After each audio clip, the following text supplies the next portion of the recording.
Welcome back to America's Commercial Real Estate Show. I'm Michael Bull. The segment's brought to you by buyproxy.com. This is interesting. It's a complimentary commercial real estate listing service, and plus they have a customized suite of marketing tools available, and you do pay for those. It's called buyproxy, BIPROXI.com. Check them out. Well, today we're talking about retail real estate, and retailers. Please welcome my next guest. It's Beth Azor. She's with Azor Advisory Services, and she's joining us on Skype. Beth, good to talk to you again. Good morning, Michael. Happy New Year. How are you? Thanks. Same to you. Very good. So I'd like to know, Beth, what you're seeing for tenant profitability right now. How are retail tenants doing, and what are you seeing for retail tenant demand today? Absolutely. So, there's a difference between, I think, the national tenants and the mom and pop tenants. I have a portfolio of 6 shopping centers, about 150 tenants, and I will tell you, for the first time in a long time, at mid-December, I had 0 delinquencies. Not one tenant in the entire portfolio, for mom and pops or nationals, were delinquent in their rent or late. And I don't know when the last time that was. I know we keep hearing in the industry and in the newspapers and, on the news channels that a correction might be coming. But I look at how healthy my tenants are, and to not have one single delinquency in again, my small portfolio is pretty amazing.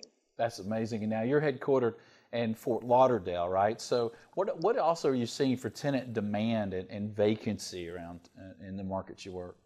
Yeah, for sure. I think that occupancy is at an all-time high in the markets that are strong. So in South Florida, the strong markets are the markets with high income, high population, younger age demographics, dual working population. So the more demographic areas that are an older population, maybe more retirees, has significantly more vacancy. But the middle to higher income is the highest occupancy and the lowest vacancy, again, in probably 6 to 8 years, and the highest rents. And the tenants have a huge demand in going into those markets, those high income, population areas, because the consumer that has the higher income has higher disposable income. And then what you definitely see the correlation with higher sales, and with higher sales, there's, that's where the tenants want to be. Right. Yeah, that makes sense. So there's been a big push to tenants that give you an experience, and one of those experiences is eating, right? It's dining. What do you see for retail and tenants that are in the restaurant business and food courts and that sort of thing? And of course, that was big in the mall days, right? And we're seeing some of these new projects that they do have a lot of food. What do you see in your area? Yeah, I would say 10 years ago, if you had a shopping center, you would limit your food to about 15 to 20% of your projects.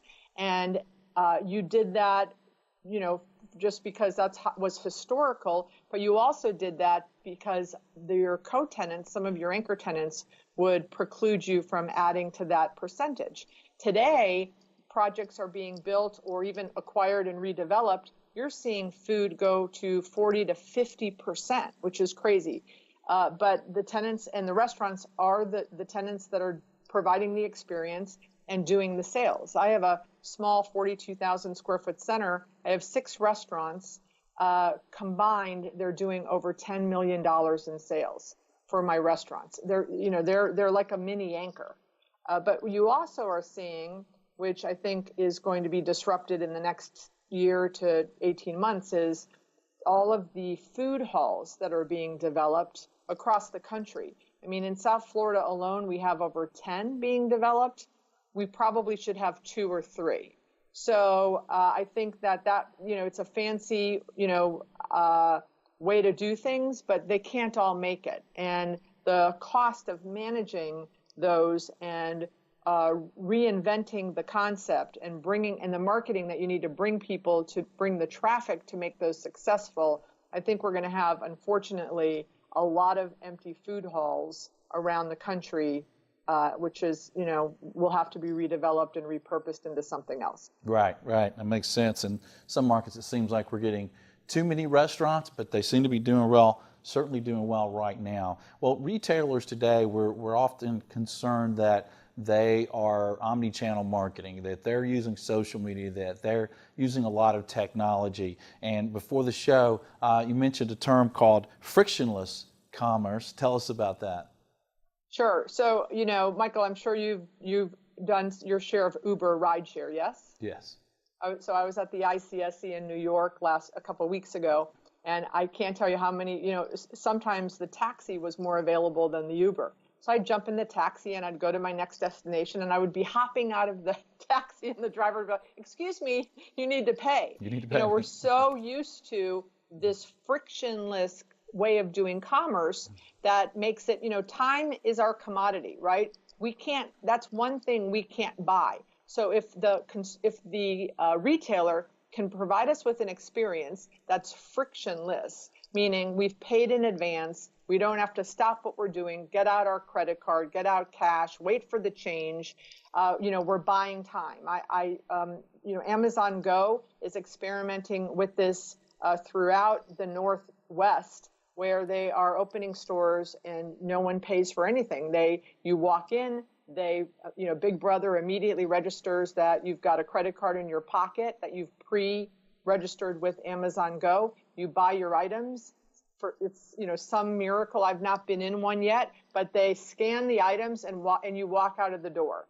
So another example is Shipt or Instacart, where you sit at home and you're at work and you go to the app and you order the 10 things you order every week, milk, orange juice, eggs, bacon, whatever those things are, and a delivery person delivers it to your house. And again, you've prepaid and pre-ordered. It's frictionless. I see that trend with retailers becoming, a year from now, there will be way more people doing that because it saves the consumer time.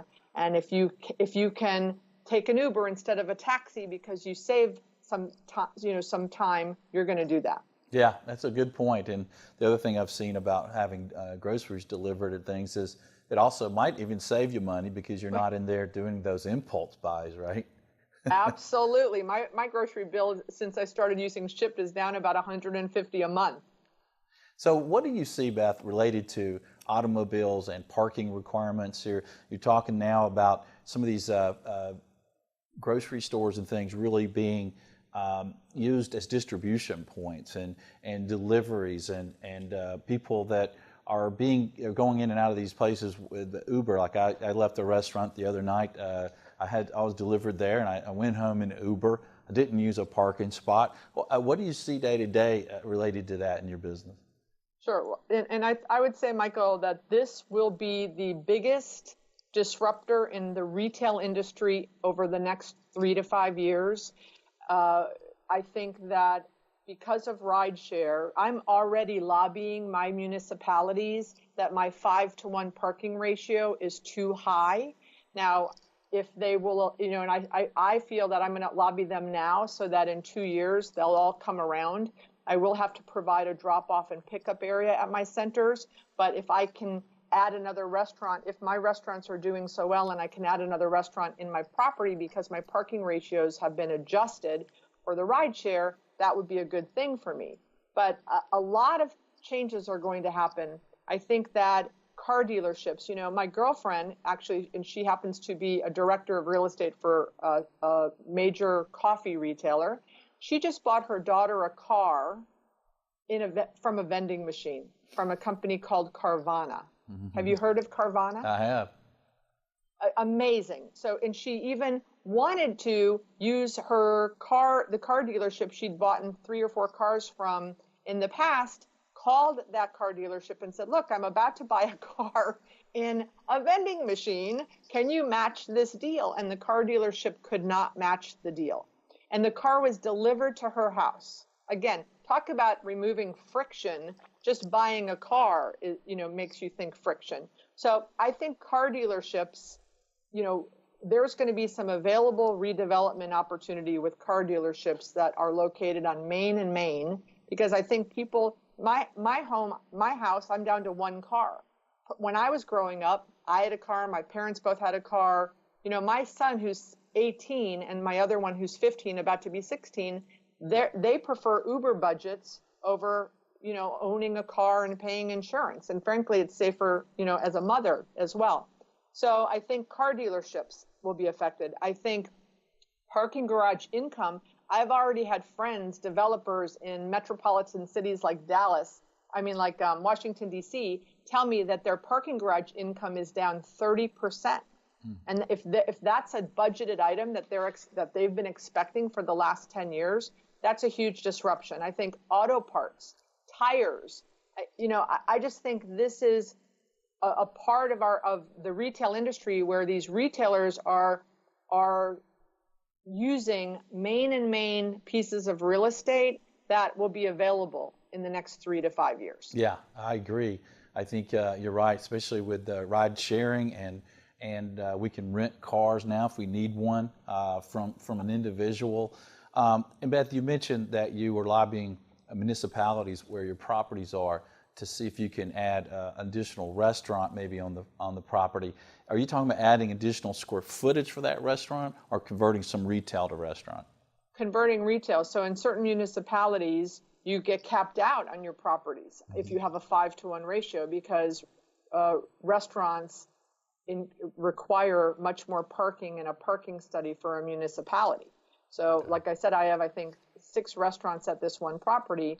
I've got restaurant brokers calling me every week. Can we'd love to put a restaurant at your property because I have a lot of daytime population around me. I have a college, I have a hospital. So, I've got a sub shop guy doing $1.8 million in sub sales in 1,200 square feet. So I've got a very high demand location, can't add another restaurant because the parking, the municipality attributes or assigns too much parking to restaurants. So I'm starting to lobby them to start saying, can we do a different parking study showing more of the ride share? I think it'll take me a year or two, but I'm encouraging all of my developer friends to start lobbying the municipalities. And maybe the parking ratio should be, 1 per, 4 instead of 5. And a final question for you, Beth.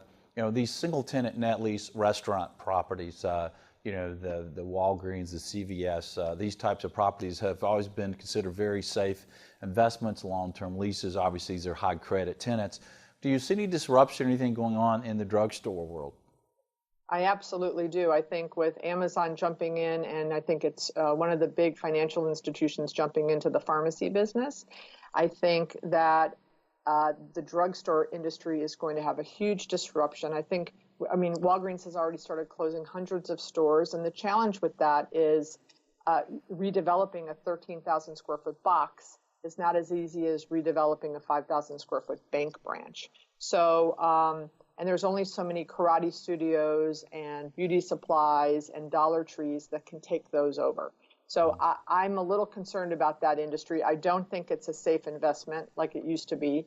I see those getting knocked down. They're great Main and Main locations, but I do think that anyone that owns those, even though the drugstores will continue to pay rent until their leases expire, but I see the landscape of drugstore real estate changing significantly over the next few years. Yeah, well, it's interesting. Yeah, we've seen some clients contact us with, they're getting the income from the drugstore, but they're dark, or maybe they've subleased, and so they're a little concerned. Well, Beth, great information. Thank you for joining us today.